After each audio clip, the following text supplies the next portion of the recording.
agricultural workers within my constituency, but my constituency is predominantly an industrial one, is that it's important that the Assembly identifies how and where it can use its powers to perhaps do things that may be different to what might be done in England. We can't influence and affect what will happen within England, and we know that in Westminster, the final steps will be being taken shortly under the Public Bodies Act to wind up the Agricultural Wages Board. So the question for us in Wales, is it worth keeping? Or what format should it be kept in? And to what extent does it benefit both the agricultural section and I think the people who work within that section themselves, I mean, across the board. And certainly from the work I've carried out, I think there is a very, very strong case that we should retain it. And I think that's represented by the common interests across the board. Oh, may I ask you a question, then, yes. if that's okay?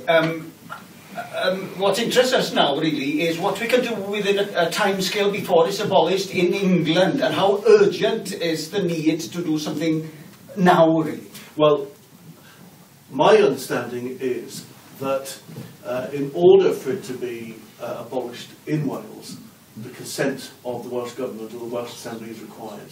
So whereas the UK government can abolish it in England, it doesn't actually abolish within Wales until unless the Welsh Government actually consents to it. So that within our legislative competence, because agriculture is a wholly devolved area, I think that we are in a very, very strong position to say, okay, if that's what you're going to decide for England, then that's a matter for you. But as far as Wales is concerned, we actually intend to go down a different direction, and it's the same direction that Scotland have taken and Northern Ireland have taken. So in some ways, what we may actually end up with is a form of agricultural wages board, however that function is carried out, where the people who have opted out is England. Yes. How embarrassing is that? So England is opting out of the system. One other thing that I find surprising about it as well is that under the auspices of deregulating business and industry and so on, the irony is that what we're actually doing is increasing the burden of regulation on business. So there's a strange contradiction there with what's intended by abolition and what actually might be achieved. And that's the point that really worries me, because we get lots and lots of representations about the added layers of bureaucracy put on the individual person that's running those businesses. And here you have, as you've just said, Mick, a situation where you abolish an existing regulatory framework and body that puts that onus directly back on the individual. Yes. And the separation between farmer and worker sometimes isn't quite a correct separation, because the person that owns the farm might be renting that from another person, where the rules and regulations fall, to the same person in the same place at the same time. That's a real issue, and people are more than concerned about this, and the alliance is wonderful. Can I ask Ivan, from your side, I mean, the agricultural workers section of Unite has a very, very long and historic role in terms of agricultural workers. What are your main concerns about abolition?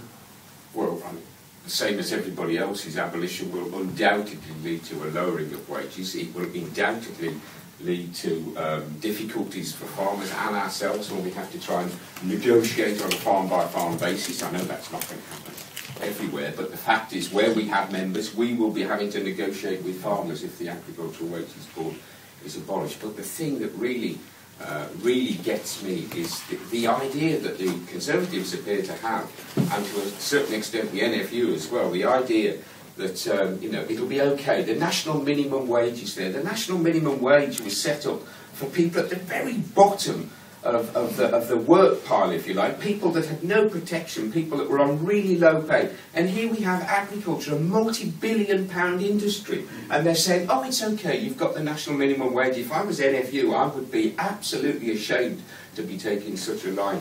And I'm delighted that the Farmers Union of Wales and the Young Farmers Clubs are on board. I'm not surprised, because the Farmers Union of Wales it's not surprising that we do get on. We have lots of similarities. I'm sure many Farmers Union of Wales farmers have to do other jobs as well in the Absolutely. smaller farms. So that they have similar problems to us, and they've supported us throughout the years. On the 3 attempts to abolish the board, the Farmers Union of Wales have been there every time, and I'm absolutely delighted with that. Similarly, maybe the YFC haven't been so prominent in their support in the past, but I'm delighted they can't be here today, but I'm delighted that the Young Farmers Club are going to be supporting us this time. Can I just make one other point, though? And this is that, you know, I sort of made a slight attack on the NFU there, but the thing is that it's the NFU as an organisation rather than members of the NFU as farmers. Because I'm a national representative, not just Wales, I live and work in Wales, but because I'm a national representative, I meet farmers throughout the United Kingdom, and I have yet to meet a farmer that is in favour of the abolition of the board. And the problem is that the NFU have been hijacked by their horticulturalists. It's the horticulturalists, and this is all about what used to be called the casual worker rate, and is now called Grade 1. And although it's only 2 pence above the national minimum wage, it's all of the extra things that the board brings, which is detailed in this paper. And it's the horticulturists that are determined that they are going to sweep the board away. And they're holding the NFU to ransom. They're huge farmers with large workforces, large holdings, and they pay lots of money in subscriptions, and they've got the NFU by the short and curlies, and the NFU have given in. And I think that's a great pity, because last time round the NFU were amongst our biggest supporters for keeping the board. Can I ask you then, following on from that, is the real difference between the alliance that we see here simply based on the types of farming, the very large landholder, if you like, because of what you just said, horticultural farming is very different to the types of membership that you will have, which is a small farm that's very often rented, quite frankly, sometimes owned. And do you think that that is the difference in the opinion and also the representation that's happened, which mainly, of course, resides, therefore, in England?